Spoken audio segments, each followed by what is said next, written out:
한국과 중국이 수산자원을 공동으로 관리하기로 한 서해 잠정조치 수역에 중국이 일방적으로 석유 시추선 형태의 고정 구조물을 설치해 운영 중인 사실이 알려져 큰 우려를 낳고 있습니다.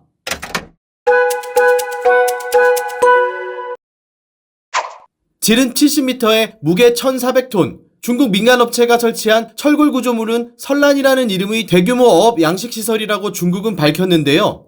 군사전문기자 출신 국민의힘 유영원 의원실이 발표한 자료에 따르면 중국은 어업 양식시설이라는 명분으로 대형 구조물들을 잇따라 설치해왔다며 가장 최근 확인된 고정 구조물은 1980년대 중동에서 쓰였던 석유 시추선을 개조해 만든 길이 100m, 높이 50m 규모의 사실상 인공섬이라고 설명했습니다.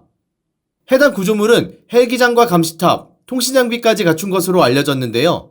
문제는 해저에 3개의 철제 말뚝을 박아 이동이 불가능한 고정시설화했다는 의혹입니다.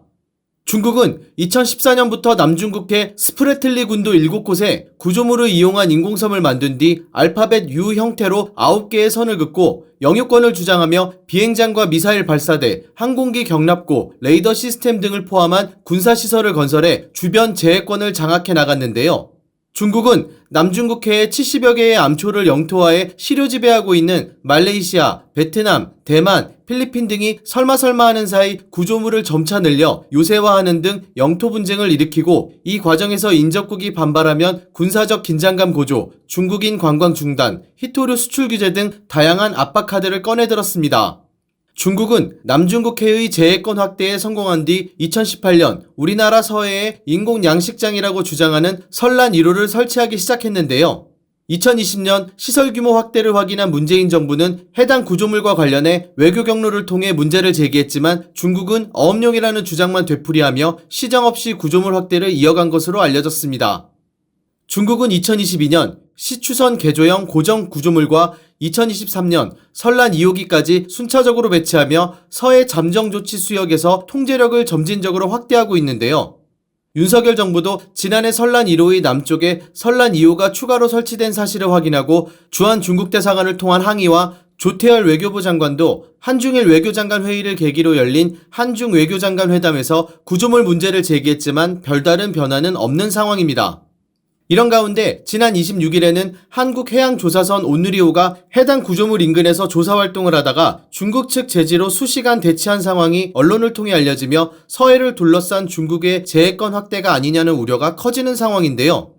중국은 한국 내 불만 여론이 커지고 있는 것을 의식한 듯 21일 서해 한중 잠정 조치 수역에 중국이 설치한 구조물은 한중 관련 협정을 위반한 것은 아니다라는 입장을 밝혔습니다. 중국 외교부 권자쿤 대변인은 이날 정례 브리핑에서 서해 구조물에 대한 한국 정부의 우려에 대한 입장을 묻자 중한 양국의 해양 권익 주장이 중첩된다면서 이같이 말했는데요. 권 대변인은 중국은 해양 업무 대화 메커니즘 등 경로를 통해 한국의 관련 상황을 소개하고 소통을 유지하고 있다며 한국 측이 객관적이고 이성적으로 접근하길 바란다고 덧붙인 것으로 알려졌습니다. 연합뉴스에 따르면 한중 외교당국은 조만간 해양정책을 논의하는 국장급 회의를 열고 중국의 서해 구조물 무단 설치 문제를 논의할 것으로 전해졌는데요. 강도영 해양수산부 장관은 이 구조물과 관련해 비례 대응과 관련된 것은 해양 영토를 지킨다는 입장에서 매우 엄중하게 보고 있다면서 정부에서 공동 대응할 것이라고 말했습니다.